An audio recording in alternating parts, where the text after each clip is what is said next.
if you want to mine Bitcoin and you find the right place to do it, you can build your own power plant next to it. I mean, think about that for a second. You don't have to necessarily be on the grid, right? So, and you're going to see this happen, which is miners are going to put their data centers on top of gas fields, right? And then put a plant right next to them so that they won't be beholden to the drawing power and listening to all the stories about, oh, you're taking too much power and now the cost of operating my refrigerator is higher and all the things we have to deal with now.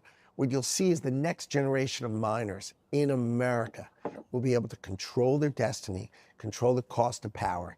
And I think that is going to turbocharge Bitcoin mining in America. And so the idea is for the investment accelerator to help people, as an example, who have those kind of ideas. How do they get those permits? How do you execute on that plan? You call the investment accelerator and we help you execute.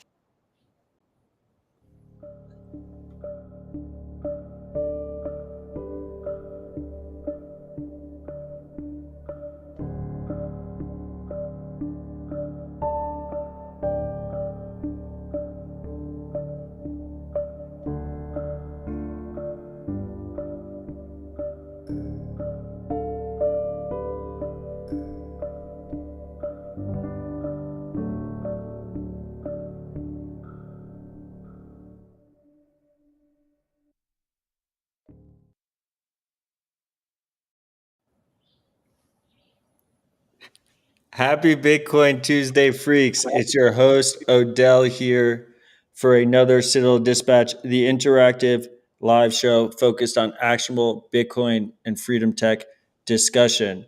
I already see Ride or Die Freak, Rob Hamilton in the live chat, which you can find at zap.stream/Odell, saying, Matt is a commie, discuss 4,200 sats. Thank you for your money. I appreciate it.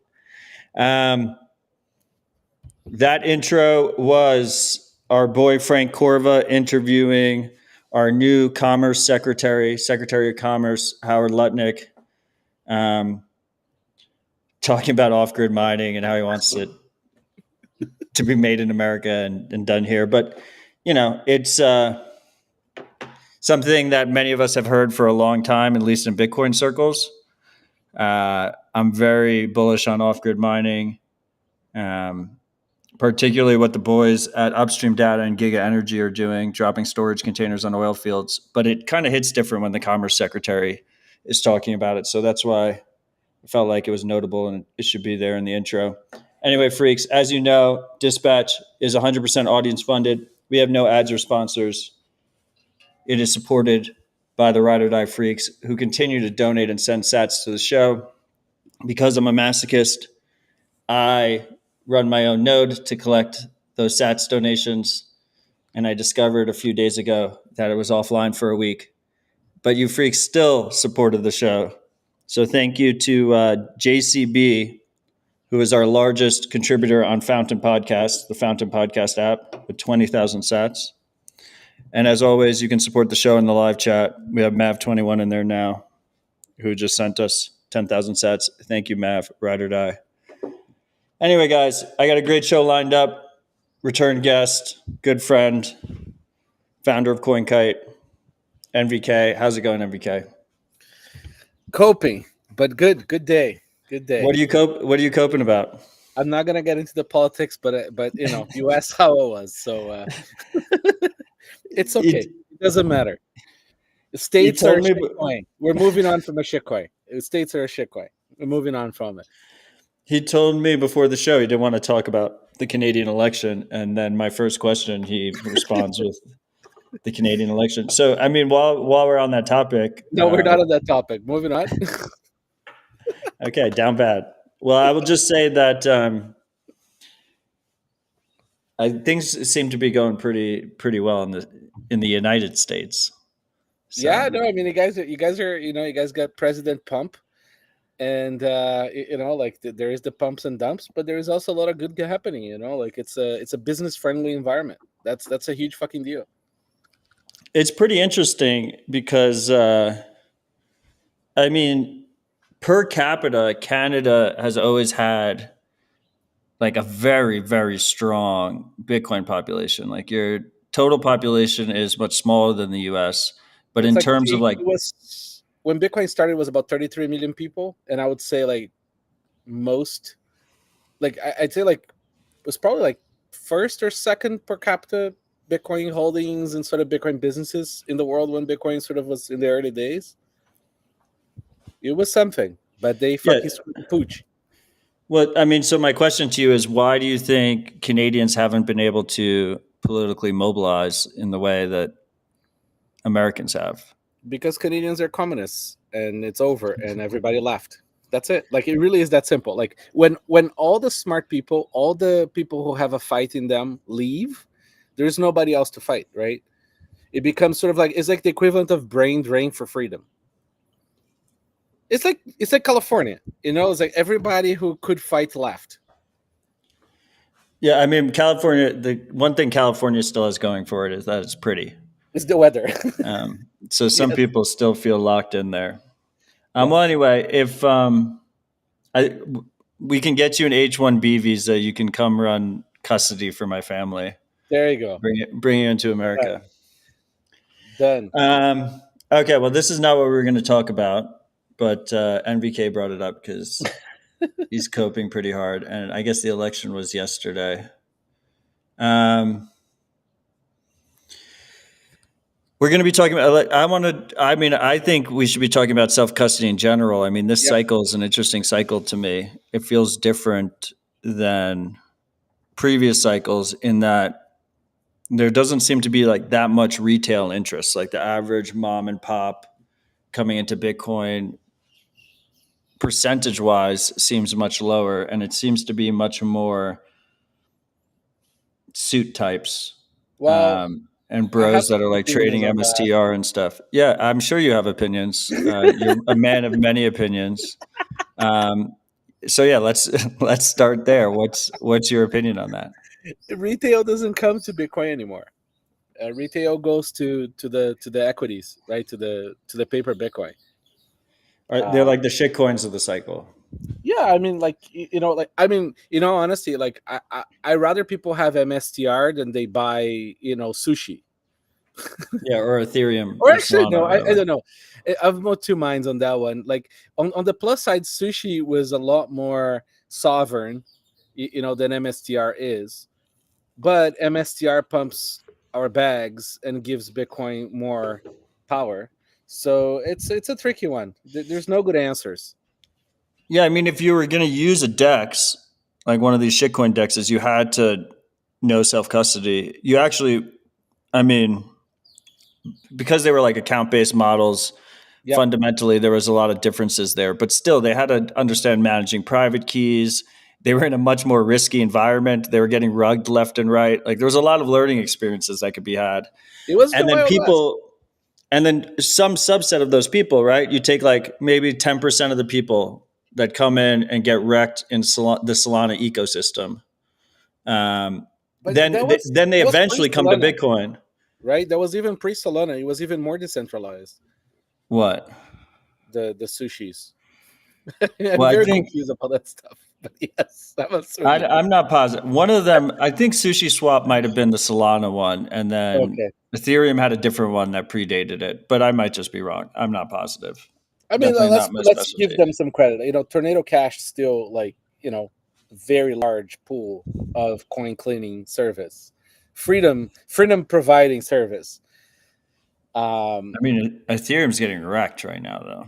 And I mean, unless you're cartel level, you can't use MSTR to clean your coins. I don't know how this conversation got to this point, but my question to you is, do you think, is there a path for people that are speculating on MSTR right now to actually go into self-custody Bitcoin? Yes. It's not the same. And what does that journey look like? I have a feeling that once people experience a proper Bitcoin pump, even if it's secondhand, because remember, right, like MSTR holders, and I'm not talking about big funds holding MSTR, I'm talking about the little guy, right? Individuals holding MSTR, they're going to watch for the first time between now and a little bit from now, a big pump on BTC, right? And and and and and I think they're gonna like look at the amount of like bullshit they're gonna have to deal with their brokers, to maybe liquidate some of that, and like like now they have the capital gains in their accounts and everything's calculated for them, or they have to leave their country of origin and they're not able to because their wealth is stuck in a broker, and I think they're gonna watch secondhand a lot of the people who are self-custodying, like talking about their gains in real Bitcoin, and I think that might inspire them to want to have some of that and be able to jump on a plane and leave and do whatever they have to. Yeah, I mean, I think there's going to be some. I mean, there's no way that the number is zero that moved from MSTR or MSTY or 21 or whatever, It's not ideal, or but the it's better than nothing. ETFs.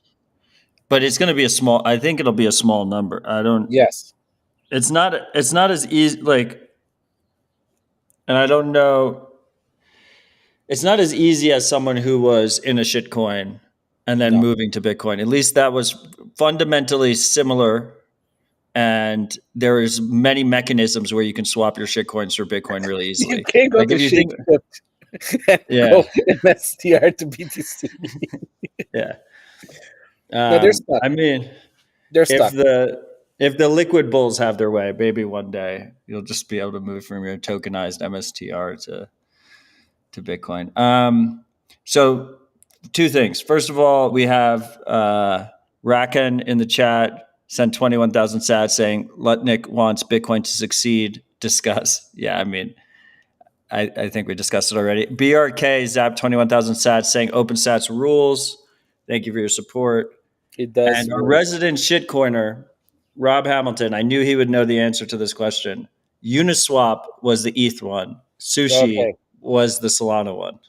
So we got Sushi was A16Z, right?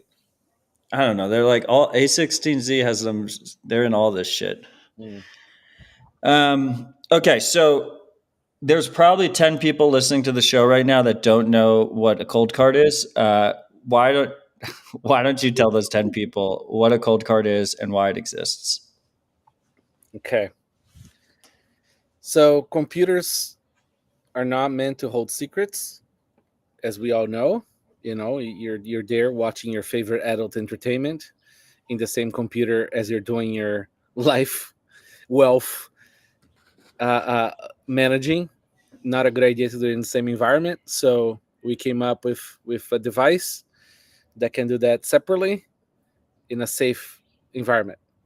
And that's essentially it. It's just a device for you to do all your secret managing outside of your computer. So awesome. Okay. I think you made that unnecessarily complicated, but it's a way to securely hold Bitcoin. Matt, you are the podcaster here. I am just my podcast is not as successful as yours, so you're the guy that can explain these things more clearly. Thank you for that.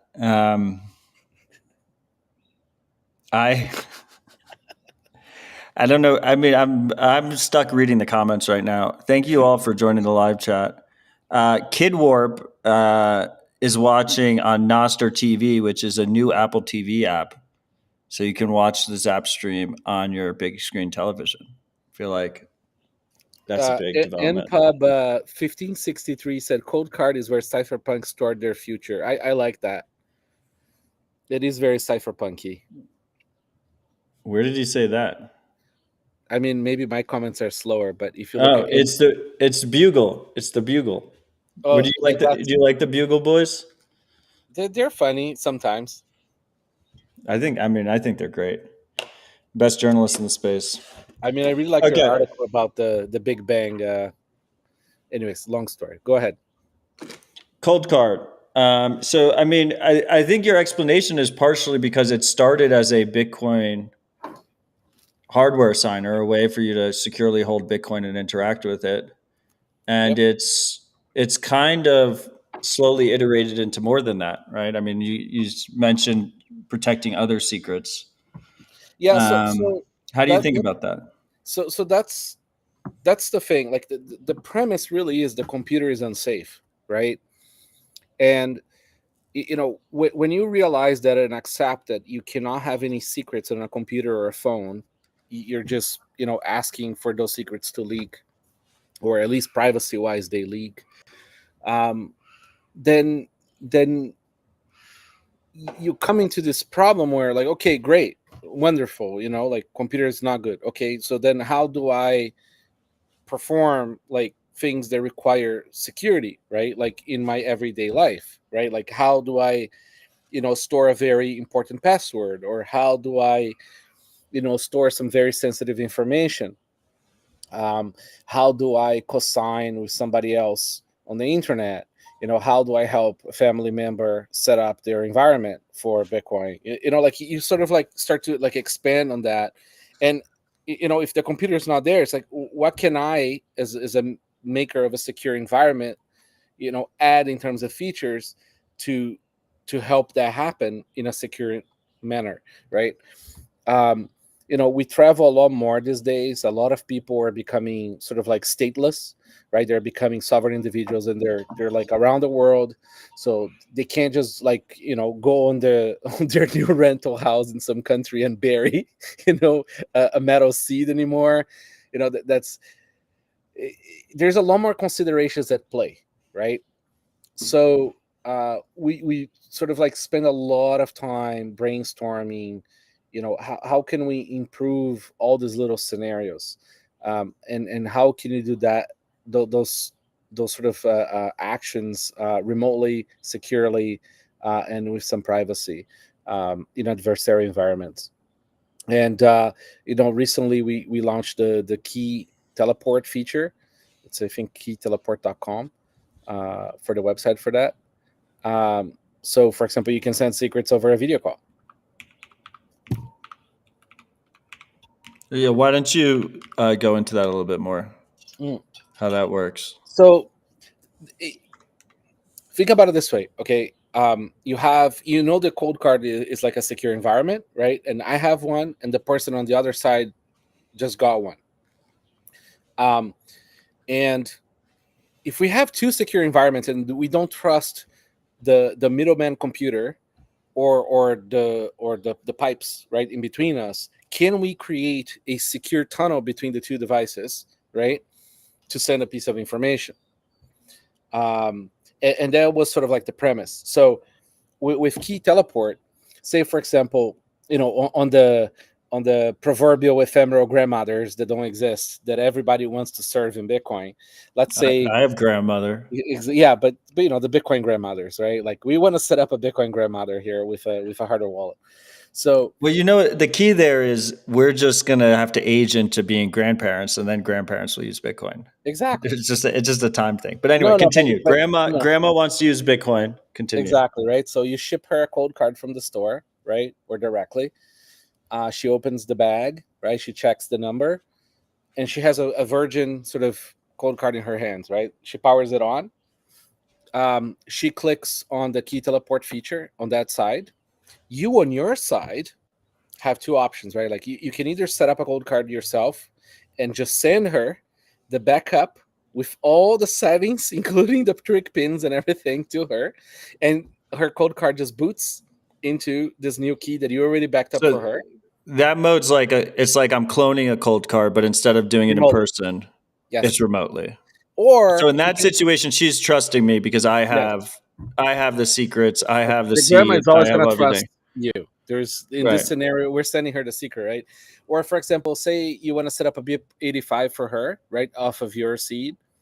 Yeah. You can beam that to her, and then boom, her Coldcard uses that as the master secret, right? And now she's all set to go. That's sort of like the Uncle Jim kind of model, right? Or for example, let's say you have a decentralized team, right? Like nobody has an office anymore, and you need to send them, for example, SSH keys to access a server. right? You can do that. Or password or something. Or passwords, or Google Authenticator backups. Right. You can send them like any secret that's of reasonable size, right? Like a small Anything size. that's a text-based secret.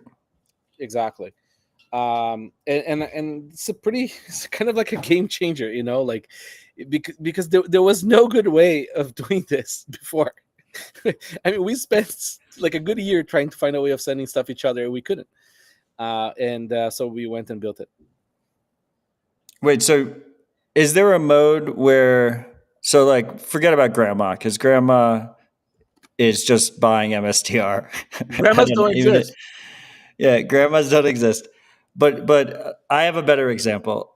Like my high school friends or my college friends that know shit all about Bitcoin, except that I've been talking about it forever. And they're not technical, but they believe. They're believers, but they're not technical. Is there a way to use Key Teleport for me to do like a guided setup of theirs without having access to the secret? Or no? Oh, so you don't want them to see the secret? I just want to do all their settings for them and everything. Yeah, you can. But I don't want the seed, right? No. There's no. See, this is a we don't have homomorphic encryption yet in the mathematical universe. So we can't prove that we deleted something or we didn't see something that we had. There's no good way. Yeah, but I'm not saying there's obviously still trust involved. Like if I want to scam them, I can scam them. But is there a way? Yes. Because I haven't actually tested out the feature yet. Yeah, you can totally do it. So you get a virgin one on your side. You set up the seed, you set up all the things, okay? Yeah. Set up the settings and everything, and then you do a remote clone, and then you just delete from yours. And then I wipe. And then you wipe, yes. Yeah. Okay. That's reasonable. You added this other feature too, this co-signing service. You want to talk about that? Yes. So, most people who travel a lot and travel with needs of spending a decent chunk of cash in BTC, like anyone who has a family, it's tricky, right? Like, you can do it with a passphrase, but then it's not provably that you could get beaten into giving up the private, giving up the passphrase. So, what is like multi-sig is great, right? Because multi-sig is provable on chain, right? That is a multi-sig. And it's also provable who spent if you have more than one person involved, right? Because which key was the signing key or which quorum was the signing quorum. So we're like, okay, great. Can we get the secure environment, which is the Coldcard, to be a cosigner? Right? And we're like, okay, great. We can do that. But, is the person going to have to travel 2 devices? I'm like, no, that just sounds retarded, right? So we're like, okay, can we put one more seed into the device under a policy? So with Coldcard cosign, what you can do is you can have a 2 out of 3, for example, and a single Coldcard would have 2 keys. One is the user key, right? Your master secret. And that one, you can sign any amount, right? Because it's your seed. The second seed, the Coldcard seed, is behind a policy. And that policy can be, the limit to send, like amount per day. There's a bunch of, it could be 2FA authentication. It could be a bunch of different policies, like a normal HSM would. What's cool about that one is that you cannot circumvent that key with your PIN. You can't circumvent the policy. So how do I change the policy? You have to give it the whole seed again. The policy seed. Yes. Okay, so you leave that somewhere else. Exactly. So if you're traveling, you don't have the whole seed with you. You can't give it to the device in order to change the seed policy. And if you have the seed while you have the seed, now the policy doesn't matter. So right, it's a then really you defeat nice the purpose. Exactly. So the cosigner is actually on the same. It's the cosigning key is on the same device. Yes, I So called then it a travel wallet. And then like the third key is somewhere else Yes. as well. Yep. Somewhere secure, somewhere else. It's a backup, Secured right? I by mean, a pin. buried somewhere.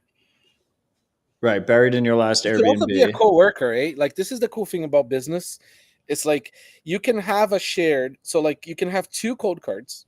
Okay. Right. One of them has key A and cold card key. Let's call that key C. Okay. And then your coworker Cosigner can have key. key B Yeah. and the same cosigner key, both of them with policy. So now you know which one cosigned with their own keys. That cold card. But either can spend according to the policy Yes. at will, but if they want to rug the whole amount, then Yes. they would need to ask their partner or whatever to sign. Exactly. So you can bypass it in case you need for whatever That's reason. pretty awesome. It is. And the cool thing is you can use key teleport to send that key to your coworker now to set up that cold card key remotely. Got it. So you could actually, I mean, in the grandma mode, you could do this, and then grandma can't accidentally rug herself either. Yes. Because she would need you. She would need you to sign with the third key. Yes. So you could set up grandma's cold card so like she can only spend $100 a day or whatever. Yes. Or actually, it probably works better. It's better for kids, right? Yeah, kids. You could like literally set up a spending limit. Well, I know I know your wife well, and I don't think she would tolerate that, but I know mine wouldn't. Mine is a very reasonable woman. She would probably say, "Please put this on the thing so that I don't get robbed." I had a buddy who Strike has real-time transfers to bank account, like just instant. Like by the time you open your bank app, it's already in the bank account. And his wife discovered it and just instantly sold to the bank account. And he was like, "Can you ask Jack to slow down the process? It goes too fast."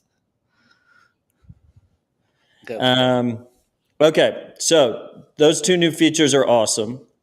Now, what this presents though is it's interesting. So I love my Coldcards. I think Coldcards are awesome. I think at this point, it's probably good to give the disclaimer, since we're 27 minutes into the show, that NVK is a friend, very close friend. He's a sponsor of Rabbit Hole Recap. And 1031 is the exclusive external investor in Coinkite. Besides him and his partner, and one other angel, I believe, we're the only fund that's invested in Coinkite. So there's the disclosure, but that's also because I believe it's the best in class product. It didn't go the opposite way, but I'm sure there's people that will expect that regardless. Yeah. So I love Coldcard. I think it's by far the best. You've tried the PushTX, right? You've been using PushTX. Well, that's where I was going. So, okay. So why don't you explain what PushTX is? So, like all hardware wallets, all of them, right? You load the transaction somehow in some annoying way, right? Generally speaking. And then you press sign, you review on the screen, right? Press sign. Okay. All of them, you have to either plug on the USB, or you have to do the micro SD card, or you have to try to show your cold card screen to the computer garbage camera. And it's a pain in the ass, right? So no, it really is. Like, all of them suck. So then, if you actually send Bitcoin transactions, it is a pain. Yeah, I mean, like for people who use it, right? So what we did is we essentially hijacked the NFC technology to just work in our favor here with a little hack where the cold card builds a transaction URL in NFC, and with either mempool.space or coldcard.com or your own node, you just tap your phone and the transaction just goes.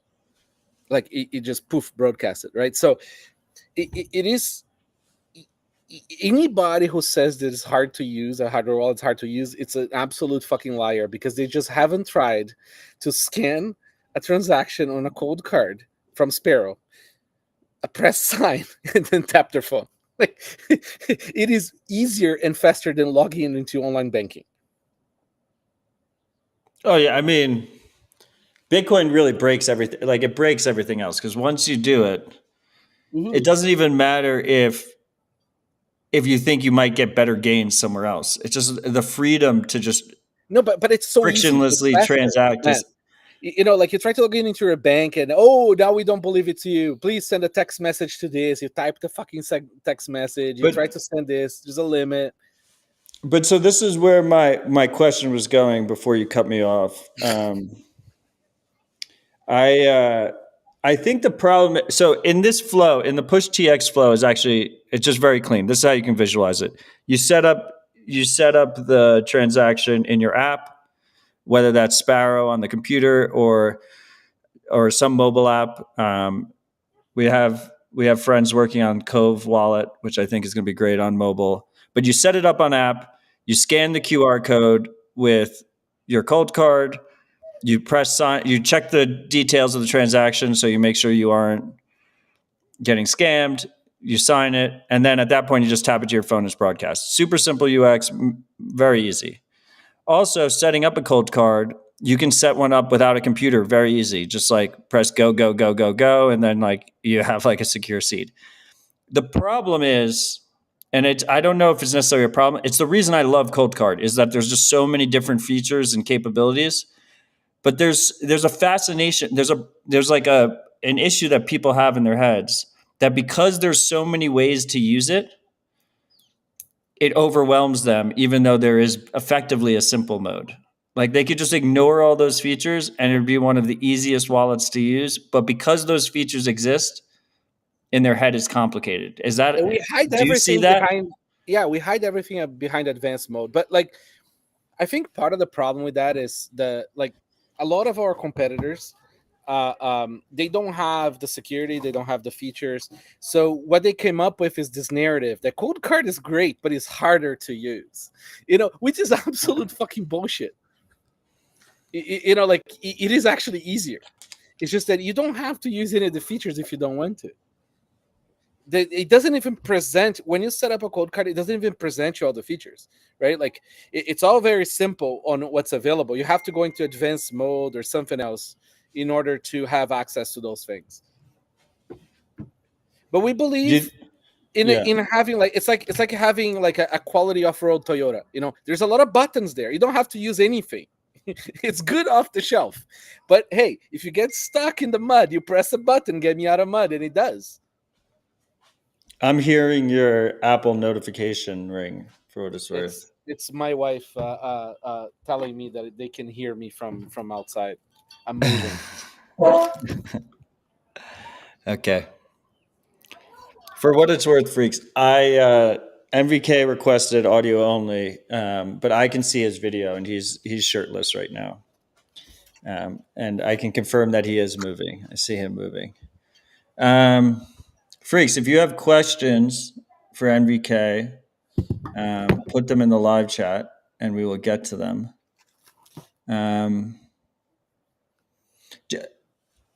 He does not appear like he's ready yet. I think he's I'm ready. up. I'm here. Is that a bathroom? No. He angled the camera up when I asked him that. Very nice, very nice. Do you think part of it is because you don't have an app? I think, but see, this is the problem, right? I've tried all the apps, right, of like real hardware wallets, not the like combination things or semi-custodial, whatever. Like, I'm talking about like real, and it's actually not easier. Like, like, say for example Ledger, right, which is like the biggest selling hardware wallet in the market. To sync that device with the Bluetooth and all that shit, like, it's not easier.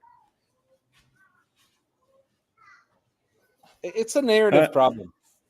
But I mean, the Ledger is, actually incredibly complicated to use. It's very And part of the reason is that they have all the shitcoin support. I saw on your Nostr bio that you say you have strong opinions loosely held. I don't actually think that's true. I've never actually. You seem to have strong opinions strongly held. But one of your strong opinions is about the BitKey. So I'm kind of curious, like, what your thoughts are on their trade-off model, because I think that's a perfect example of an app that is incredibly the app really adds to the user experience on the hardware side. Like, it makes it really, really easy to use. The setup is fucking flawless. Like, there's no way that my high school friends will fuck that up. Like, I know that they won't accidentally rug themselves if they do that. So, disclaimer, I was like helping them, like giving them a lot of like advice when they were building it. So I think the problem is this. It is not a sovereign solution, right? Like, it is not a hardware wallet. And it was not originally advertised as a hardware wallet. It is a kind of like semi-custodial, non-custodial, proprietary system by a pubco, right? It is incredibly amazing system, and it's like 100x better than people having coins on Coinbase, but it's not a sovereign solution. And I think like the problem is, their marketing department sort of like saw that maybe they need to use hardware wallet language, and they're going to get beat up on that. It's not a hardware wallet. It doesn't have a screen. It doesn't talk PSBT. You have to use their app with it. They could fuck you. There's privacy concerns. The app can be open source, but you don't know what's running on the device. On the phone. You don't know what's running on the servers. It's like a pile of trust me, which again, and I keep on saying this, it's like it is a fantastic improvement over custodial Bitcoin. And I think that if your choice is between custodial Bitcoin and BitKey, absolutely get a BitKey. Do you think it's reasonable to consider it a solid first device, and then you move on to something like a Coldcard? Yes, but afterwards. I can't trust them anymore with their marketing, because that's not like, they literally are telling people to just go into that and stay on that, which is very unethical. So is that your biggest issue is messaging? Yeah, like if they get people off of that as soon as people are able to learn, I think it's a reasonable device for people to go to. But what I see coming from them is the opposite of that. It's further going into the space where it's like, look, we're a hardware wallet, and like sort of like kind of like lying about the trade-offs. I think it's not a great thing. And as you know, in Bitcoin adversarial environment for products and services, we call the bullshit out. That's the best part about Bitcoin. We're our best critics. Okay, that was a little bit of a tangent, but What do you think about it, Matt? I fucking love the BitKey, but I think actions speak louder than words. I would never use a BitKey to hold my own Bitcoin, but I love it as an onboarding tool. Like, I've been giving it. I gave a bunch as Christmas gifts. I was literally right? the first cheerleader. But the thing is like, I think the freaks understand this, right? Because the freaks are often in my similar shoes, which is, we want our friends and family to stay humble and stack sats. We want them to accumulate real Bitcoin.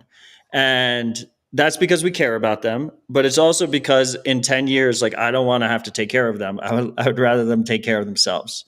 And the trade-off for that historically has been, I onboard them to like a Coldcard or something, and then I'm just DDoSed with questions and issues and like then they forget about it for 2 years. Bitcoin's up like 15x and they reach out. They're like, I just got rugged. I can't find. They're like panic attacking. Like I'm like in the middle of family dinner or something, and they're like, I've lost all my Bitcoin. Just like straight panic attack, right? The first thing you have to say is like, take a deep breath. You're probably fine, and then you like walk them through the whole process. Like BitKey fixes that. Like I don't need to deal with, like I'm pretty sure like you could be one of the dumbest people in the world and you could relatively securely but see, use this a is the BitKey problem, and right? never message me with questions or issues. So here's where things start to sort of hit a snag. It's first of all, now they just essentially never going to learn about Bitcoin. Well, no, they might. No, but they more won't. likely than if they own iBit. Yeah, but or MSTR. I know those people are sort of hopeless too. But like I don't want to send people. If I'm actually sending someone to something, I want them to learn, right? The other problem is pub calls go away, right? And it's a proprietary system, so you're gonna have to recover that on a secure computer, and people are gonna lose their coins that way. It's like it's very counter to the Bitcoin way of doing things to create proprietary systems that are not interchangeable with other Bitcoin vendors. It's a terrible fucking premise. There's definitely a trust element in terms of, not even just Block leaving, like Block going out of business, but them phasing out the BitKey product line. Pub calls get taken over by other companies all the time, right? Like, if there is one thing we don't want to trust is pub calls. It's kind of like the point of Bitcoin. But from my point of view, yes, there's trust there, but I do trust that team will have if there was an exit, there'd be a graceful exit. Like, I don't think they would let it go like into complete chaos mode. I don't know, man. Like, Twitter got taken over, right? Like in a flash, and then like a bunch of products got cut off, right? Like Google phases out their products all the fucking time, right? Or they rug people on the products too. Yeah, Google's really bad about it, right? No, but it's just like the point. I think like the main point is this, right? Like we love the team there, and I think that's the wrong sort of like way of thinking about it. It's like I like what they're doing. I like the team there. I think the problem that I have is this idea of the trust and sort of like depending on that trust. If this is a long-term device, it should be trust minimized. But you don't think there's a place in the market for there something that has more trust? Oh, no, absolutely is. I love the device on the market. I just think that they need to do a better job at pushing people away from it after they get the people on it. What if they had? What are your thoughts if they had like if they released a more secure device that was more trust minimized, that had like a screen and was more sovereign and moved people down a path? Would you be happier with that? Are you doing PSBTs with seeds? I don't know. I'm just. It's not productive having secure, man. Like security, I think is like the wrong sort of like thing to bang on, because like it's actually fairly secure. Like they did a very good job on a lot of that. It's the problem, trust. It's the trust, and the primitives are interdependent with other vendors, so you're stuck with your system, and you have to make a single transaction now too. Merge all those UTXOs into a single one to get out. Yeah, you have to. Well, not necessarily. You can send them individually, right? I don't know. I think you have to consolidate the whole thing in the single transaction out on Sparrow to recover or something. The emergency break glass mode. Yeah, it's one single. It's just one single transaction. They also don't have coin control. But once again, I just don't think that's anyway. I don't think that's necessarily the market for. I'm literally. I have 2 BitKeys in box right here, and I have 2 Coldcards in box sitting on top of each other. So, I think I just want to reiterate. I love what they're doing. Like that's not the point.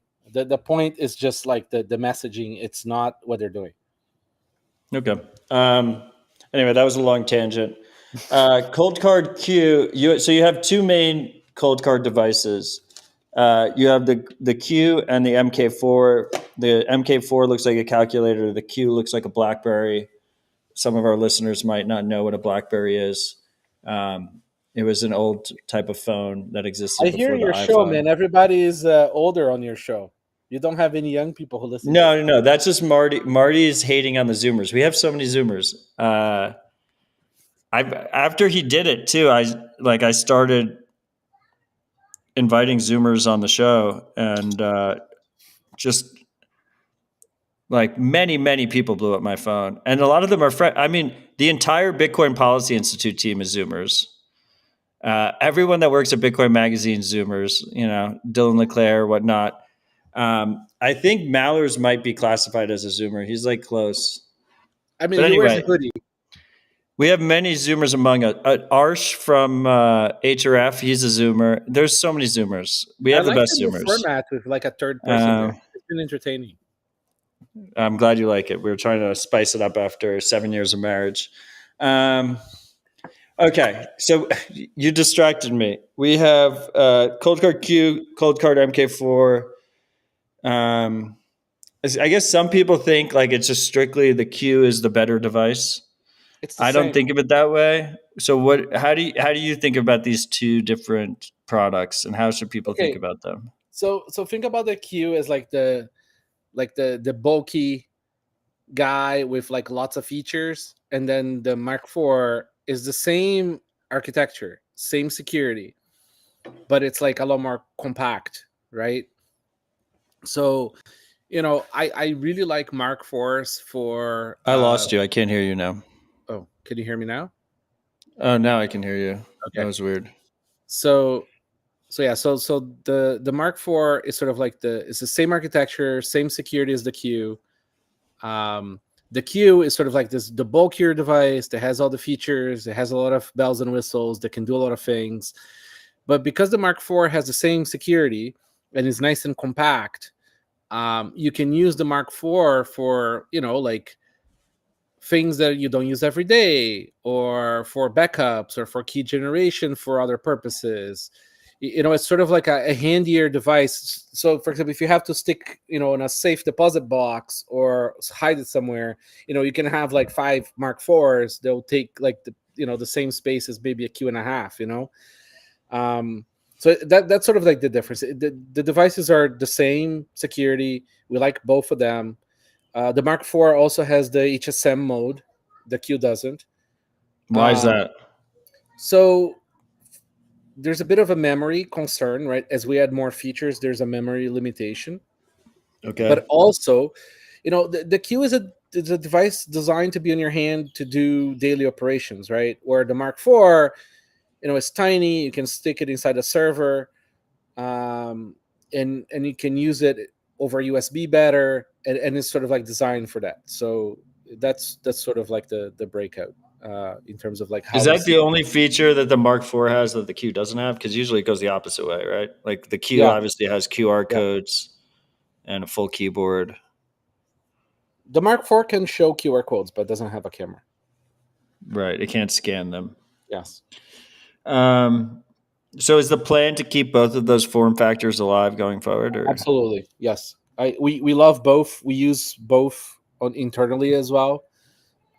We like to have this sort of like two paths, especially, and we were very careful on how we design it so that we could share the code base and not sort of like spread ourselves too thin with too much code base to audit. The Mark IV was sort of like, you know, forged in battle. And we wanted to continue with that architecture. We really like it. Yeah, I definitely use my Mark IVs more than my Qs. I'm a Q guy for just because they're smaller. They're just easier to. It's like, I don't know. Yeah, I really like the AA batteries, or triple A batteries. Yeah, that's a big difference. I'm a fan of that. But I mean, now that you moved to USB-C, like I'm living a USB-C lifestyle. Like I refuse Yes. to have any products that don't have USB-C. So it's like I can always find power for But it. the thing is, I'm that person who goes and scratches the USB line on my Coldcards. Yeah, fair enough.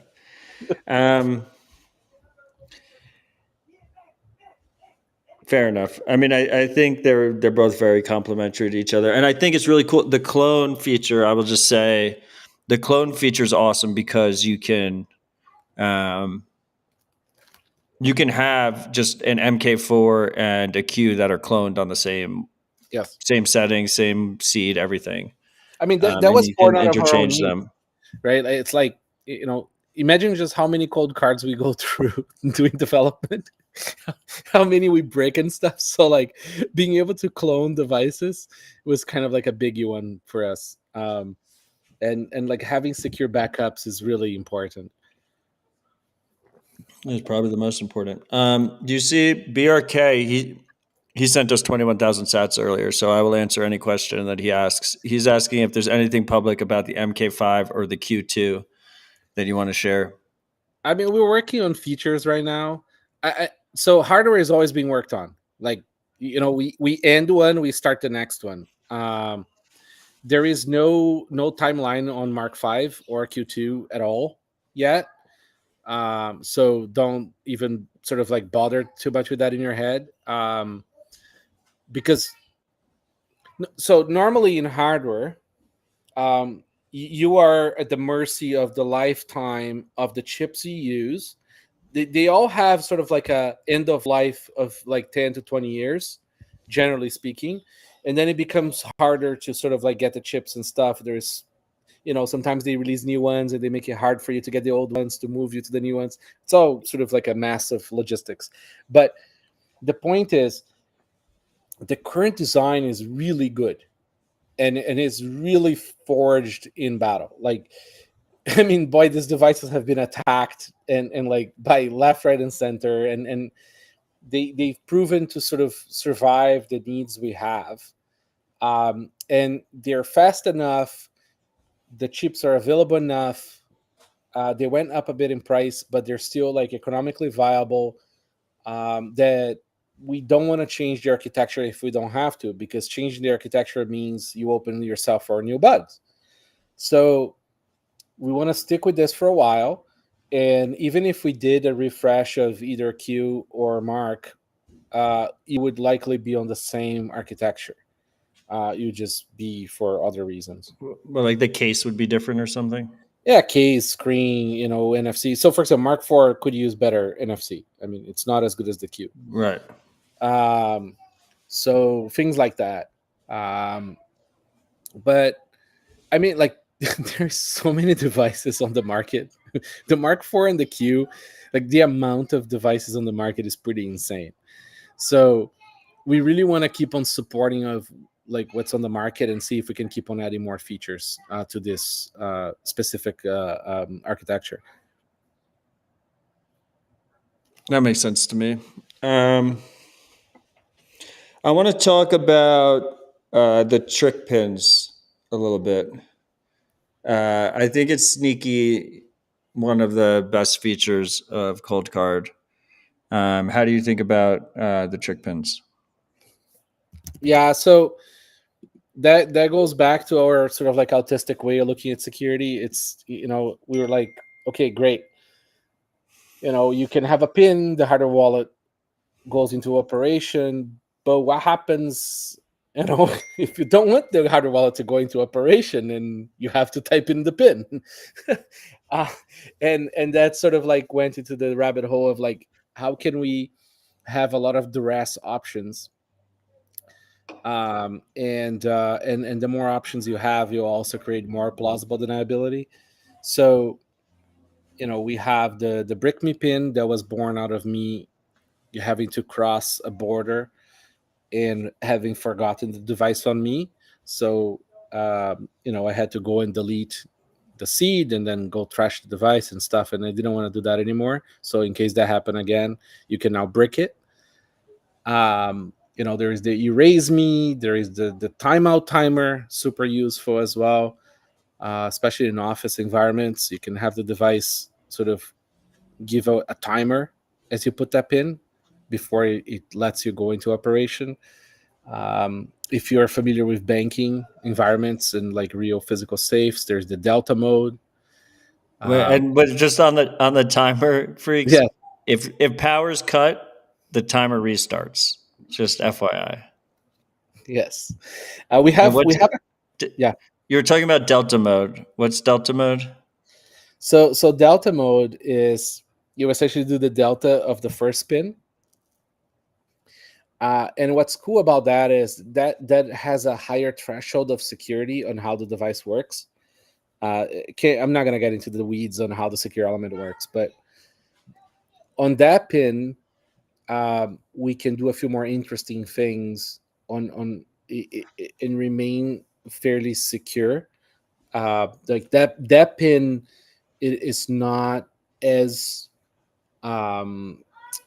susceptible to a lab attack. Not that you can get into the other pins through the lab, but you cannot find out about that pin. What, that it even exists? Exactly. And with that pin, for example, we are able to hide or erase your seed vault or your secure notes or your passwords if you type that pin. So maybe, let's say, for example, you have a cold card that has, it's a multi-sig, so you don't care if somebody, forces you to get in, right? Because you can't cosign. Yeah. But on that same device, you happen to have, important SSH keys or some secure notes, or you have a seed vault with your grandmother's seed. And what you can do with the Delta mode is, you can type in that and you will maybe display, get into operation mode, but you will silently erase or hide your other things in the device. And it can also erase. It can erase everything and then show a decoy wallet. Yes. As if it was Virgin, too, for example. It can show Virgin, brick, which is the best, because erase with message. I mean, like if someone, you don't want to show someone a brick device. You want to give them a little something. Yeah, you can show your duress wallet, right? And you gotta make the guy's time worth it, man. He got off bed early that day to come to your house to try to rob you. He needs to leave with something. Yeah, I think the trick me pins are, and part of it is because it takes a lot of personal responsibility to decide how you're going to implement it and what scenarios you're going to use it under. And then I think the second issue is that people don't really want to talk about it. So yes, we don't want to divulge our little trickery on air, but I think that the main point is, like Bitcoiners love to talk about zero-sum sort of ideas and like one idea fits all, sort of one solution fits all on Twitter. Yeah. But realistically speaking, like there is different threat models in your own life, right? There is the evil maid, there is the evil family member, there is the state actor issue. There is like many levels of different state actor issues. There is the illicit, illegal sort of type threats around you. So there's like all kinds of things, and having different responses for different scenarios that are more precise are very valuable. Yeah, I mean, and the fact that there's not a one size fits all already benefits you, because if there's a one size fits all, then the attacker also knows what that flow is. That's right. Normally, it's the orange hat with your ledger, the custom ledger hat. So the freaks don't know, Ledger released a beanie, or it wasn't a beanie. It was like a baseball cap that had a little pocket for your ledger in it, because that's the best place to store your generational wealth, is in a little pocket on your hat while you're at a festival. High vis orange. It blows my mind that they are by far the largest hardware wallet provider. But it is a very secure device. Like, I mean, aside from and they have built-in staking support and stuff. It's the shitcoin stuff. Like they have like really, which is one of the reasons why it's so complicated to use as a Bitcoiner. is because they support like 1,000 shitcoins, I mean, and they Bitcoin's don't pretty just broad. like, you can like stake on the device while you're using it. You know, it's like they don't just support it. They don't do the bare minimum like MVP support.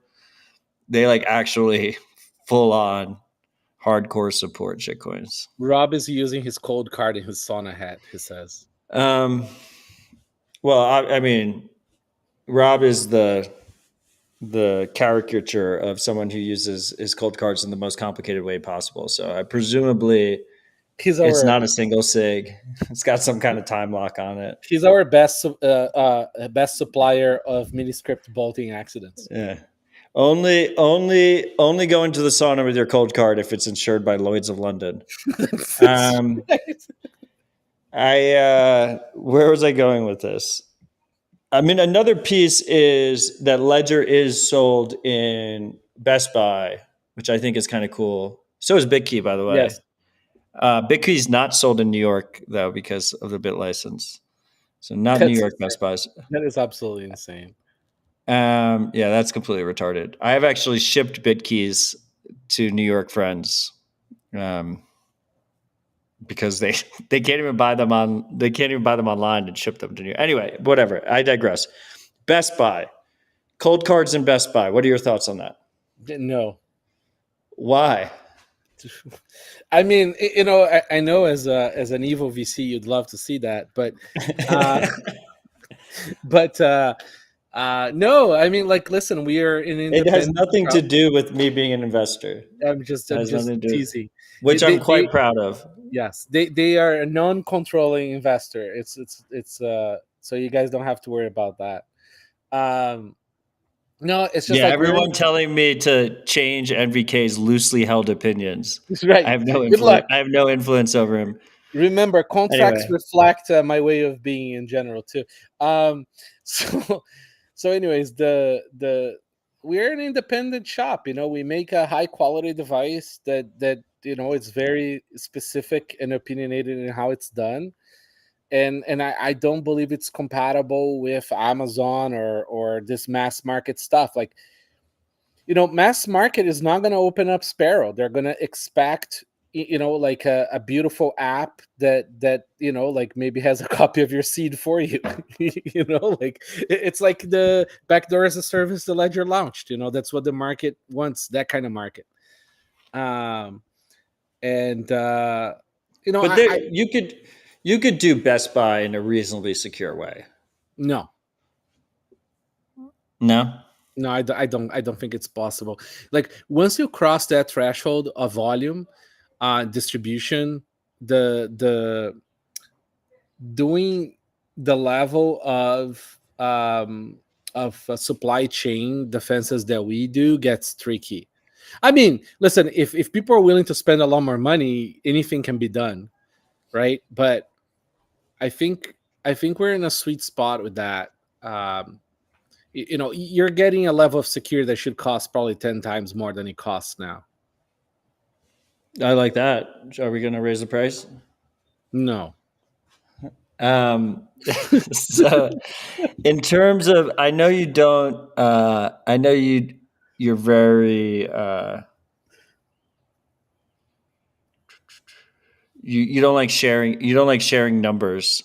And I'm not asking you to share numbers, but from like a trend point of view, in terms of us talking about growing self-custody usage, what have you seen in terms of Coldcard sales? Like, is self-custody increasing? Are we trending in the right direction?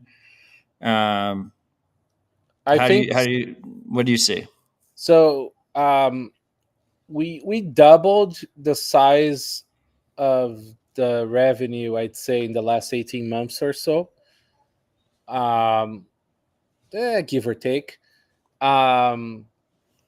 So that's something. I mean, Coldcard Q and Mark IV sold more than all the other Coldcards we ever sold combined. By my own sort of calculations, we're about like the third largest manufacturer of hardware wallets. But it's Ledger, Trezor? Coldcard. Yeah, but I think there is a decent gap between those two and us because we don't have the shitcoins, right? Well, there's probably like a big gap between Ledger and Trezor, and then a big gap from Trezor to Coldcard, right? Yeah, that would be a very fair assessment. Not having the shitcoins does preclude us from selling like substantially more.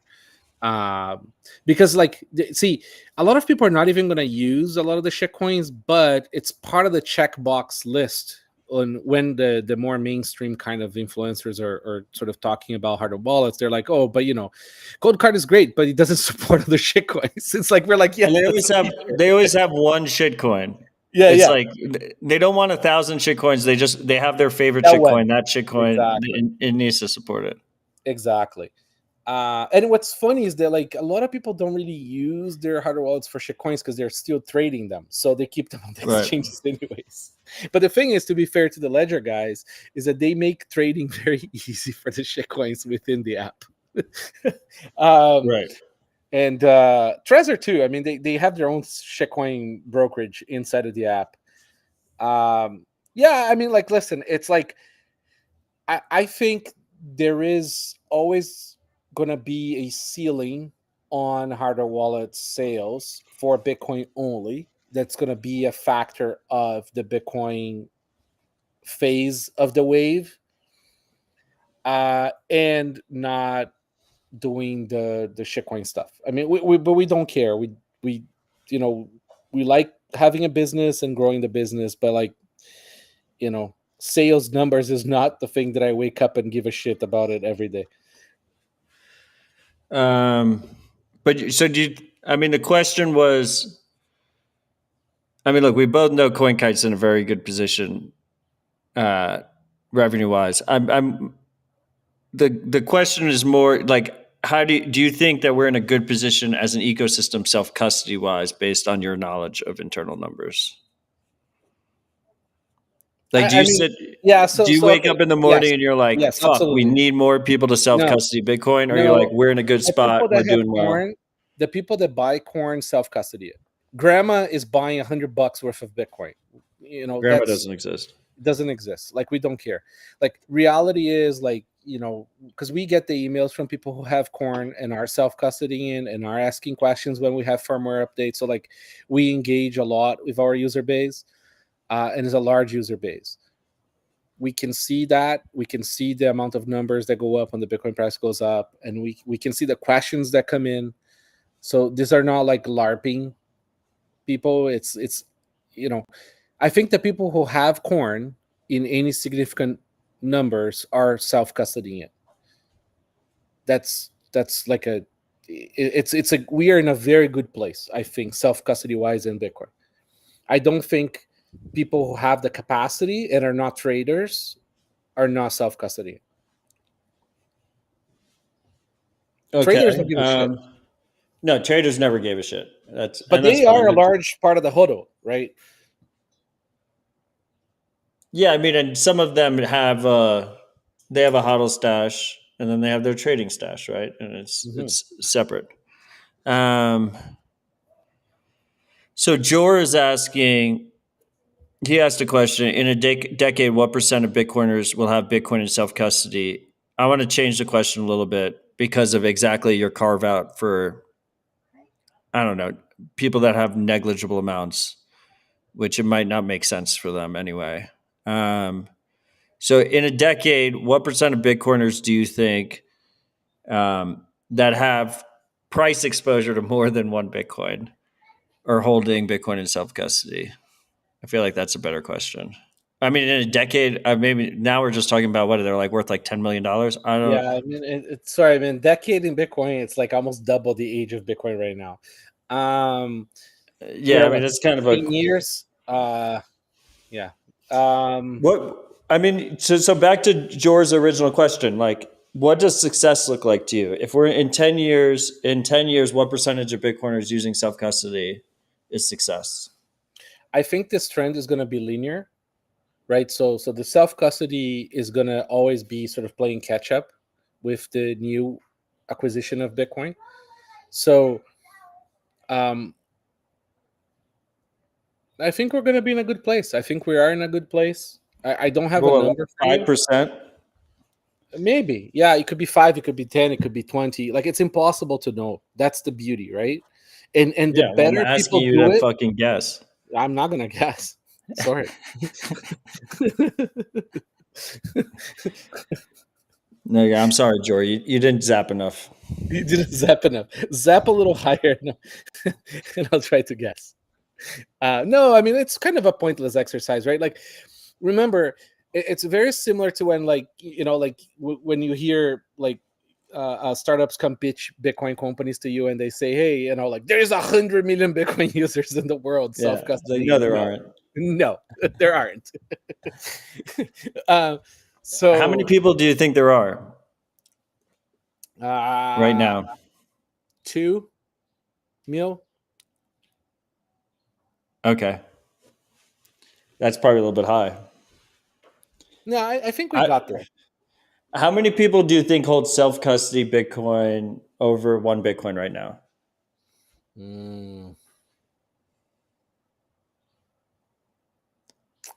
I'd say at least 500,000 people. No way. Over a Bitcoin? Over 1 Bitcoin? Probably, yeah. Okay. Well, I asked the AI. The AI said 100 to 250K. Yeah, okay, whatever. We can split the difference there. Say 250. I mean, that's what I think. I think it's probably around. Probably around there. I don't think. I think it's way less than like the. Yeah, CBRK. 1 Bitcoin's a lot. It's like. Yeah, but there's 21 million of them. Yeah, but they're. I mean, easy. You're fair, you can hold more than one, right? It'll be at, and if plebes keep on selling, 90% of it be in Michael Saylor's hand. Yeah, BlackRock. Okay. What else do I got for you? The freaks aren't asking very good questions in the chat, so I'm the host. George zapped 9,000 sats. Does that change your question, your answer? Or? Thank you for your support, Jor. Thanks, Jor. But we answered the question in numbers instead of percentage. What are your thoughts on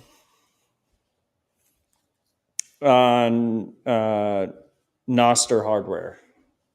Like hardware, like will you ever release a hardware device that signs Nostr messages?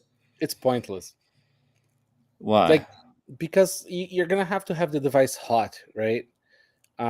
Like every single interaction on Nostr is signed. Yeah, but can you just tap your phone?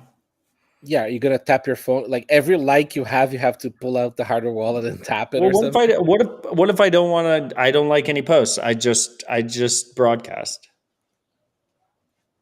What do you mean? There's use cases where someone, and let's say you're like Snowden, right? You don't necessarily need to like posts or like engage with people. You just want to broadcast, or like your WikiLeaks or some shit. Yeah, I think. Or you're the White House. Like the White House isn't liking people's posts and like zapping people. I mean, they're not on Nostr, but even on X, they're not liking people's posts and replying. All they want to do is send out a message saying, like, we're not going to war with Pakistan today. Okay, I'll consider that once we have, like, say, at least 1,000 White Houses with that need. 1,000? But there's not even that many countries. Yeah, but exactly. Am I going to make a device for 2 people? Yeah, I mean, maybe. I'd use it. Okay, fine. Next question. Fuck, I just had the question. God damn it. Oh, I want to talk about this ESP32 vulnerability. How do you think about it? And the block clocks use ESP32. Should we be concerned? Yeah, so ESP32 is a fantastic platform for development and for running Christmas lights and displaying the Bitcoin price. It's like you get a lot of memory, a lot of processing power for a very reasonable amount of money, and it has a lot of IOs. So that's kind of like a big deal if you're building hardware. It is a Chinese platform. It is not designed for holding secrets. Definitely not designed for holding secrets. And so when you have a platform like that, it's extremely unadvisable to build secure systems around it. You're going to run into all kinds of problems just because of the nature of the platform itself, right? Like, if today's vulnerability is exaggerated or not, that depends on who you ask.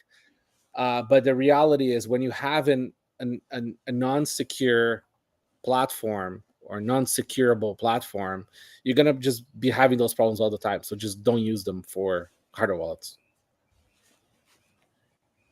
ESP But Miner is great for that. I mean, should It's we like, be concerned? Should we be concerned that? But so the BitAxe uses ESP32, so does Block Clock. Should we be concerned about it being connected to our Wi-Fi networks?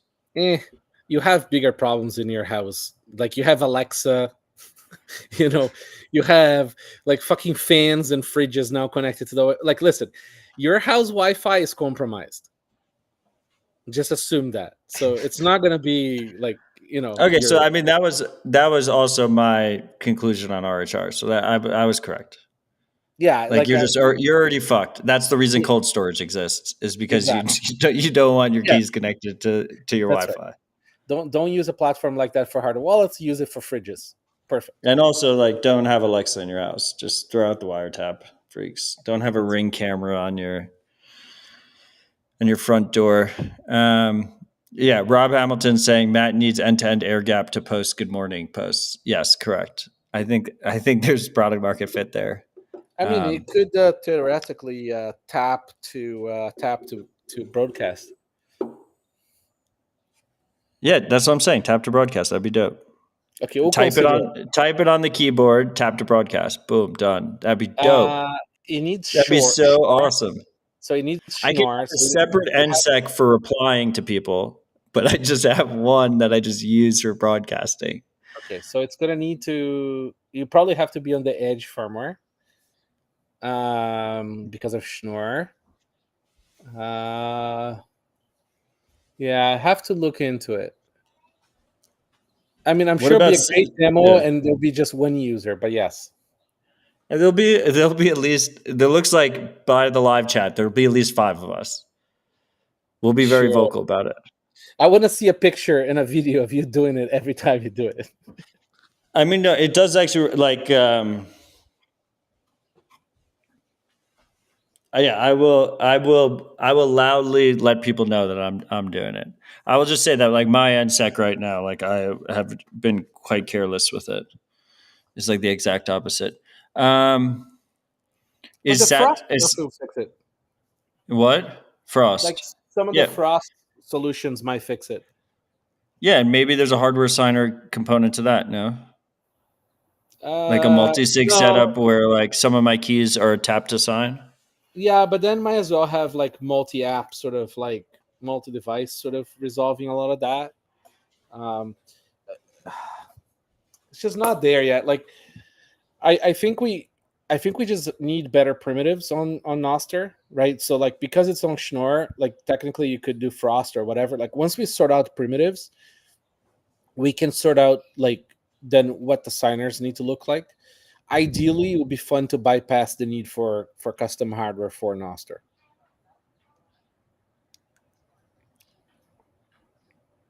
But we're going to build it on Edge firmware just for you, Matt. Okay, thank you. Is SatsLink still going to happen, or what's the deal with that? It's brutal. It's on the bench. I think you've seen some private previews. Yeah, I keep asking you questions that I know the answers to, but I'm being good. Yeah, it's pretty brutal. That's the part that most people here don't understand about. Like, you interviewing me is very difficult. We're both hosts of very successful podcasts. It's true.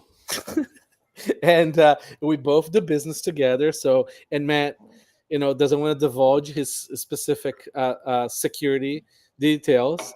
So it makes it very difficult. But we do it for you freaks. It's good. I completely got out of having to explain SatsLink. So is it going to come out or no? We want it to happen. It's just we don't have the bandwidth. We're just like, it's like one of those products that's just sitting on the bench, like 70% complete. We just can't find the time to finish it. But So we gave that would be the people perfect. refunds. People got a chance to convert at a discount, to a discounted queue and stuff. Most people did. But it's there. We hope to find the time to do it. It's just hard. We're small shop guys. We really are for development. Like we don't want to grow in that sense and spread ourselves thin. And the security of your coins are more important than sending Nostr notes. I mean, because SatsLink would be perfect for the Nostr sign. Yes. Because then you wouldn't even have to do it. You just ship the device and let someone else build it. I mean, it would be great for Lightning too. But here's the thing: on the continuance of my new GitHub tag, internal tag called "fuck the computer," we are looking at ways to bring in UTXO data to Coldcards so that you'll be able to have your UTX, so you can do your coin selection in your Coldcard, build a transaction on the Coldcard, sign it, and then broadcast it. So you don't even need a computer for most. How would you do that? There is a few ideas rolling around internally. We're not quite there yet, and like decision on how it's going to be done. But essentially, there'll be a very quick way for you to pass on, say, for example, TX hashes to like an API, right? Similar to how you do PushTX. Then you get the UTXO state of those TX hashes. Kind of similar how Electrum checks your coins, okay? And then the Coldcard gets that information back as a QR. And now you have your coins on your Coldcard, and you select them and you spend them. You set your fee and everything. So the Coldcard gets the state via QR code in this situation? Yeah. Got it. Yep. And then it assumes spent, and then you can refresh that state once again whenever you want. I just want to let Rob Hamilton know that I've brought him up too much in this episode, considering he hasn't zapped at all yet. So he will not be, no more comments about him going forward. Oh yeah, also, so Rob wants to bring up the pod that he shows up often. That's why. He's your co-host now, right? No, I mean, like Bitcoin.review is where Rob comes, Rindell comes, Odell is overdue. Is overdue. I got uninvited. What? You're always invited. It's an open door for Matt. Matt is one of the original frequent guests.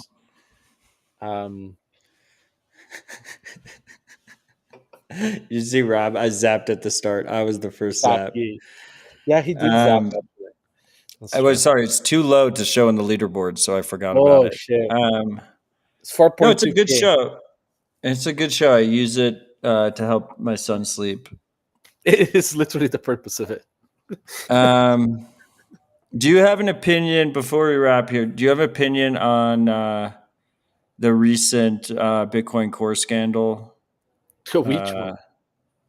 The removing the op return limit and how it was handled in the GitHub it's a fucking disaster, man. Like I've tweeted before that I'm losing my faith on Core. This is normal. Like most large open source projects start to become a fucking disaster in terms of like governance and discussion level and stuff. I think a lot of people there lost the plot, but there's a lot of good people there. There's a lot of good people who lost the plot. It's a very difficult place to be in, right? Like it's like a very anarchic. It's voluntary. It is in many cases unpaid. Although a lot of, if not most of them nowadays have very good grants. And there is a lot of power trips that happen as well. It's a nerd environment, so people have strong opinions. Strongly held.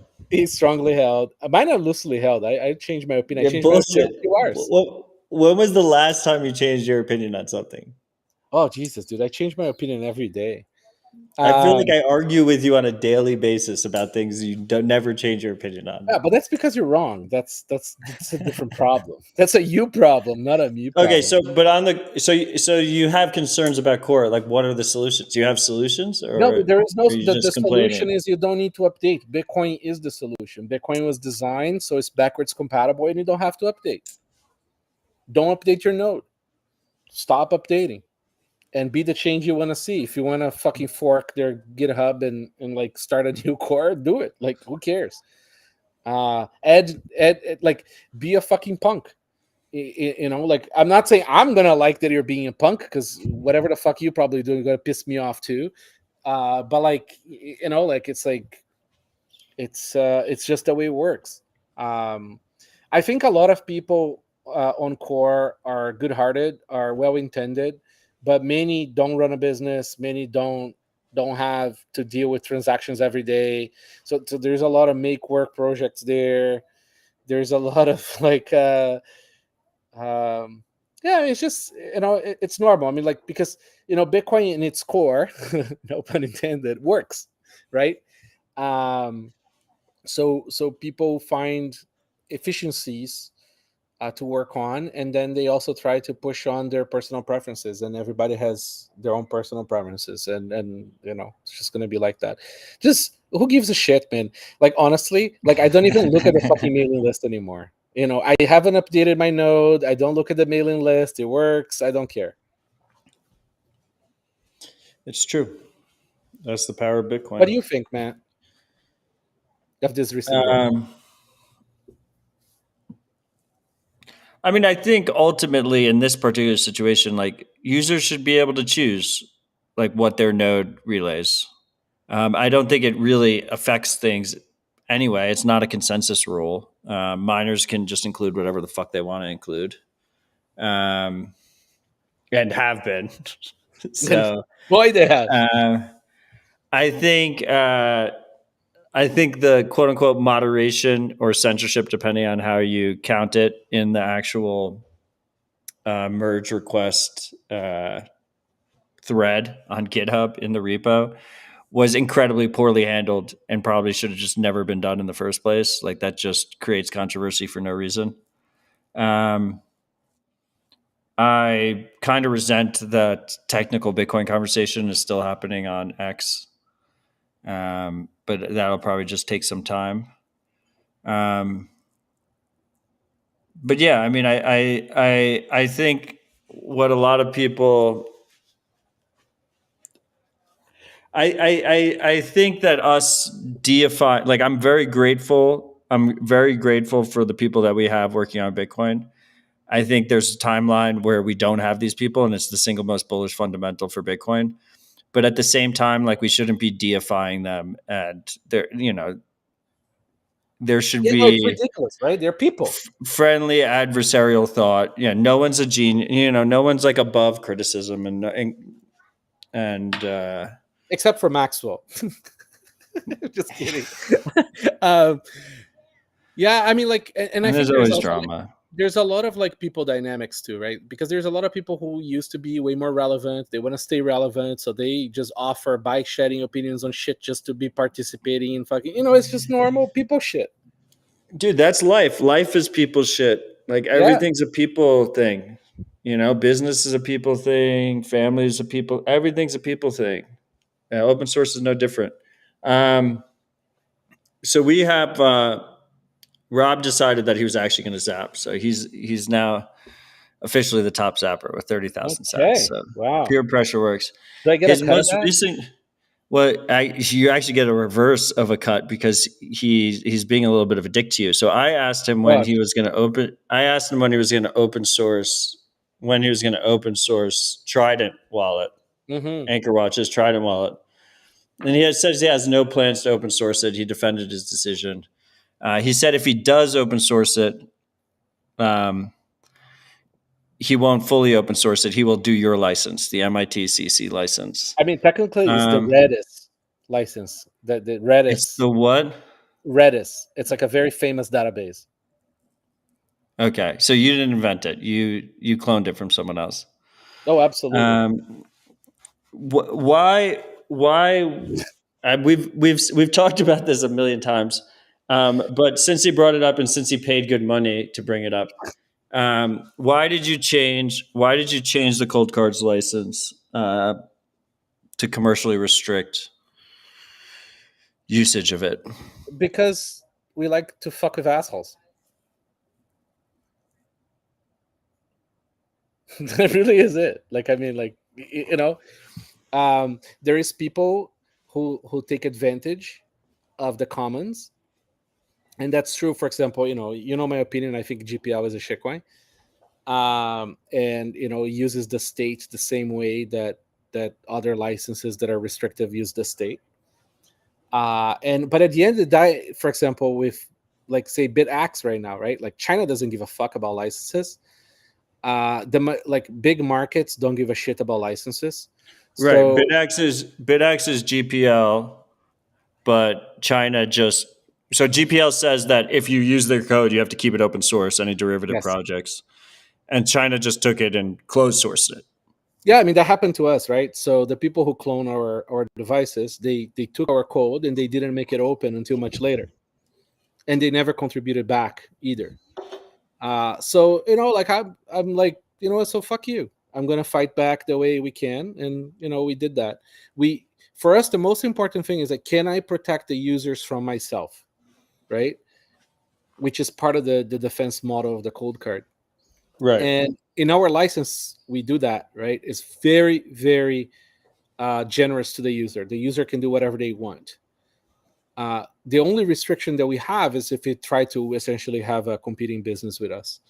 And then we get to fuck you. So I think it's a very fair license in that sense. Hardware, unlike software, you can't sell it twice, right? Like you make the money on that unit sale.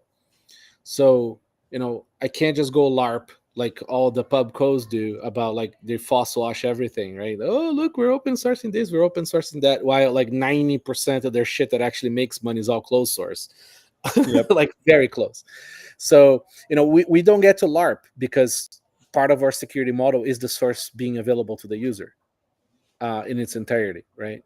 So that was a solution we found. And it worked, and people are okay with it, and our users are fine with it, and it works. I think in Rob's case, it's not too dissimilar. I think they built a decent chunk of IP there. I think a lot of people asking them to open source it are asking just because they don't want to fucking do any work themselves, which is often the case. I mean, but that's not my ask. I mean, my argument with since Rob brought it up, so it's not like we're talking behind his back. He brought it up. My opinion is that the real defensible moat, and also as an Anchor Watch investor, the real defensible Me moat too. for Anchor Watch. I'm also an Anchor Watch investor. MVK is a quiet angel in a bunch of businesses. The moat is the Lloyd's of London relationship. Like you can't fork a Lloyd's of London relationship. Oh, you can. You absolutely can. It's going to happen. But it's the insurance aspect is the actual, like that's the business. Like at the very least, I mean, they should be. Now we're moving the goalposts. They should at least be MITCC so people can verify what's going on in the software stack. But I think that his business is one of those where you could get away probably with going full MIT and then having the moat on the service side. Like hey, the Rob, service side Matt is not bullish enough on Trident. What? It's the moat. It's a fantastic piece of software. Okay, fair enough. Well, I'm glad I'm glad you're so bullish on my investment. No, I have a feeling that like when he makes business sense for Rob, he'll probably like maybe even becomes fully open, right? It's hard for a startup, and we have to be graceful with young startups and let them do their thing without too much of the people bullshit, because like in a startup, like you're gonna pivot 50 times, right? You don't know what's gonna be the moat. You don't know how things are gonna play out. So like let them be and let them build their business without all this commie influence. No, I mean, I agree. I definitely do not tell founders how to run their business. I do have strong opinions, strongly held, but I don't. I don't tell them how to run their business. And I think no matter how you cut it, it's impossible for an investor to make a communist recommendation, considering they're a fucking investor in the business. But I digress. I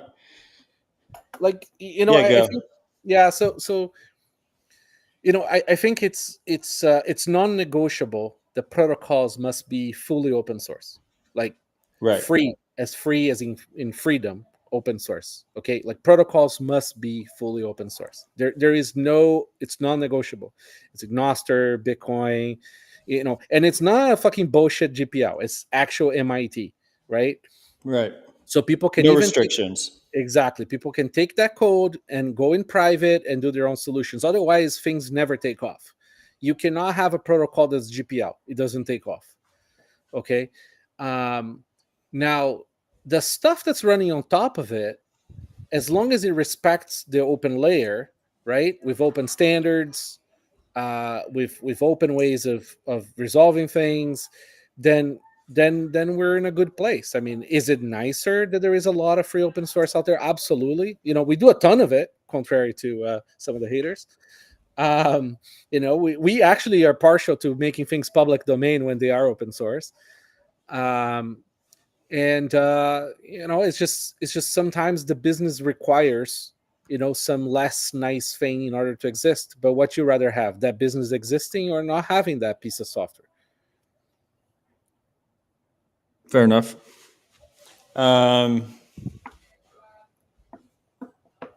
What is your response to, while we're on the topic, to individuals that might say your choice to commercially restrict the license of Coldcard is a conflict with your participation on the board of OpenSats, where we fund FOSS projects? So what is it, like 99% of all the money comes from non-open source profit? What do you mean? Is the money a conflict? Like the What source money? So all the money that comes into funding open source comes from not open source business, right? So the people who profited from non-open source businesses donated all the money to be open source. I'm donating my fucking time to that, and I probably contribute more to open source than most of the people who LARP and complain about it. But let's not even get into that. No, I mean, I was just giving you an opportunity to defend yourself while you were on, one of the most listened to shows in Bitcoin. It is probably the most listened to show. I will just say that adding you to the board of OpenSats was a massive win for us. Like, you have so much experience in the space. You have very strong opinions. You actually do the work and the review, and I'm incredibly grateful to have you on the OpenSats team. Like, we could not do what we do at the scale that we do it. I but I was just giving you the opportunity. I really feel privileged to be on there and be able to do the work there. It's very important work, and it really is a privilege to be able to have tens of millions of dollars to like fund people who are going to go do the work without having to restrict their licenses. Exactly. It's pretty cool to fucking see. People should really apply more. We need more applications, especially privacy applications. Donate more. OpenSats.org. If you want to apply or donate, we could always use more donations. It all goes into Bitcoin. It all is all held in multisig. We make $0. Is the most sort of like retarded org in the universe. I don't think there is any other like that this scale fully pass through organization. We only get headaches and joy. We get like zero money. There is no money for t-shirts. We have no t-shirts. Yeah, no, I mean, jokes aside, we have a separate operations budget, but it's very lean, and you have to donate to that operations budget specifically for us to have that. We take zero, and in a world of many scam charities, I think it's a breath of fresh air. We cannot buy hats with the logo from the main fund. That's how lean it is. Yeah, we should have hats though. Can someone donate hats to us? I'll fund some hats. I'll fund hats myself. Yeah, that's what I just started printing my own merch now. Welcome to the club, Matt. I think Million. No better. You just do it yourself. I think Million is like he's half proud, half resentful that I just print primal shit. Just like walk your around design skills are like questionable. I would say like there is a lot of love in what you produce.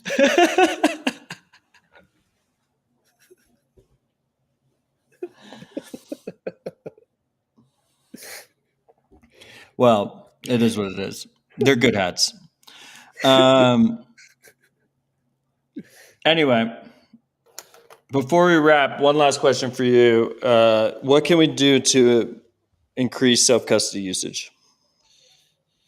It's like you can't skip the knowledge part. So if you're not going to take the time to Uncle Jim people and actually help them learn, okay, it's not going to happen. Okay, they're going to be stuck on Coinbase, or they're going to be in a semi-custodial, slightly better solution, and they'll get rugged eventually, or they'll lose coins because they're not going to know what they're doing. Okay, and eventually they just lose the money. Okay, you have to take people through the learning process. There's no alternative. I mean, you can just have them get a BitKey.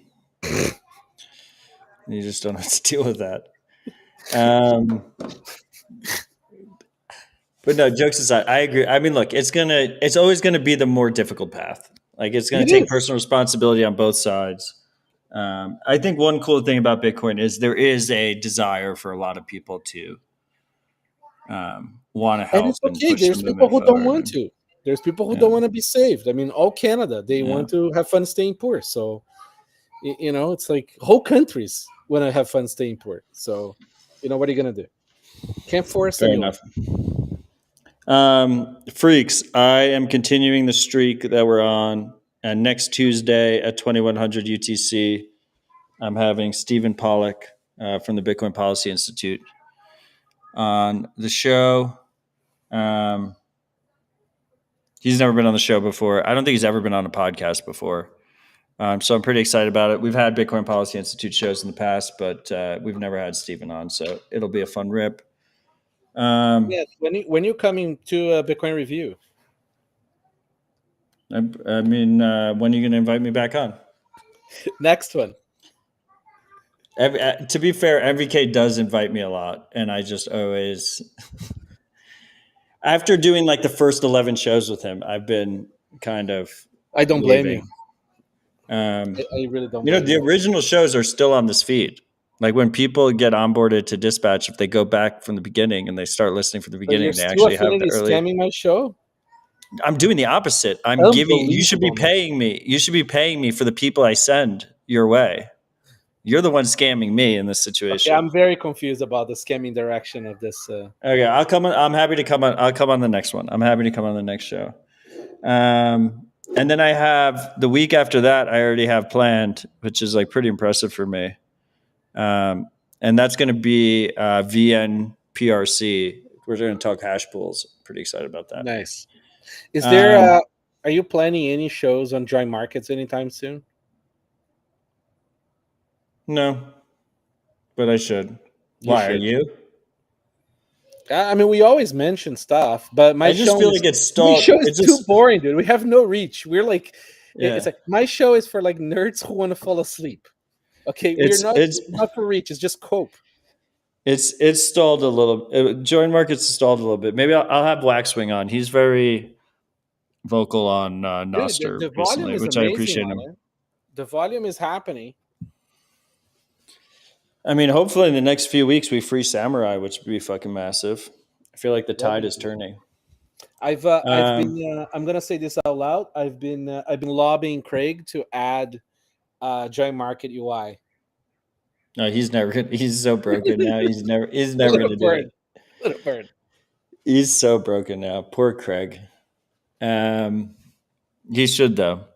Dude, Gem is yeah. Node. No, not gonna happen. Gem is Node.js. Not gonna happen. So you don't like Gem? You just use the Windows GUI? Terminal. I just always meant like who is the user? Who is the user that's using the Join Market Windows GUI? Like who is that person? I mean, there is a lot of people who use Windows, man. I mean, the Electrum's still making. I mean, they have user space plugins now. I know, but like they're also using Join Market. Like they have to get to the point where they're going to use Join Market, but then they're also using the window because that's the only GUI they have besides Jam. But you don't need the There's GUI. no Linux or Mac GUI. You don't need a GUI for Join Market. You can just do it on the terminal. No, the Zoomers don't. Anyway, yes, it's a pain in the ass. We'll get there. We're making progress. Progress is being made. We just need to keep the momentum up, and I think we're trending in the right direction. MVK, you got any final thoughts to the freaks before we wrap? No, thanks for having me. It is an honor to be on the most watched Bitcoin show in Bitcoin, and it's always fun to hang, man. Yeah, likewise. Thank you for your service and thank you for joining us. You said you like the Bitcoin Bugle guys. You're a fan of the Bitcoin Bugle guys. I like the Bugle. I like the PodConf, which I'm never approved. I like the Bitcoin comedy, man. I miss the hardcore Bitcoin Uncensored. You know, go out there and be cringe, people. Yeah, I agree. They made something. I think they're making fun of me. It's hard to tell. It's always hard to tell. I can never tell if they're making fun of me or not. I'm pretty sure they're making fun of me, but I feel compelled to have it ingrained in the feed forever. So with that, MVK, thank you for joining us. Huge shout out to Bitcoin Bugle for this masterpiece.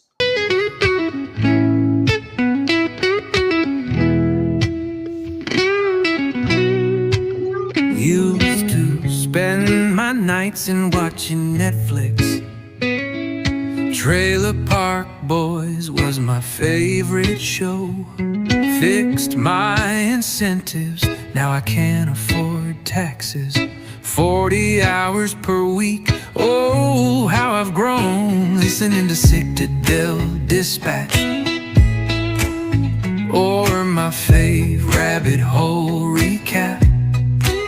You give me some what Bitcoin did, I'll listen to that signal, it's my thinking cap. I've looked for macro in all the same places, found the Fiat podcast analysis so dry. But when I found Lynn Alden, I didn't waste it, 'cause there's nothing like her post to get me high. Listening to Citadel Dispatch, or my fave Rabbit Hole Recap. You give me some what Bitcoin did, I will listen to that, all that signal, that's a fact. Listening to Citadel Dispatch, or my fave Rabbit Hole Recap. You give me some what Bitcoin did, I'll listen to that signal, it's my thinking cap.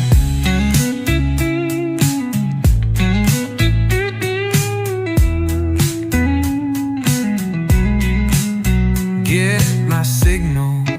podcast listening, podcast listening, podcast listening. Get my signal from podcast listening, podcast listening, podcast listening.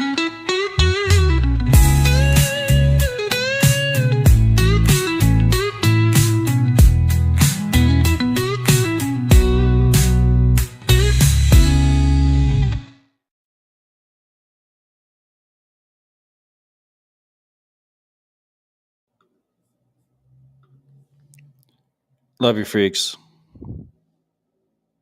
Stay humble, stack sats. Go to coinkite.com if you want to buy a cold card. Go to bugle.news if you liked that jam and want to read high quality journalism in the Bitcoin space. Love you all. See you next week. Peace.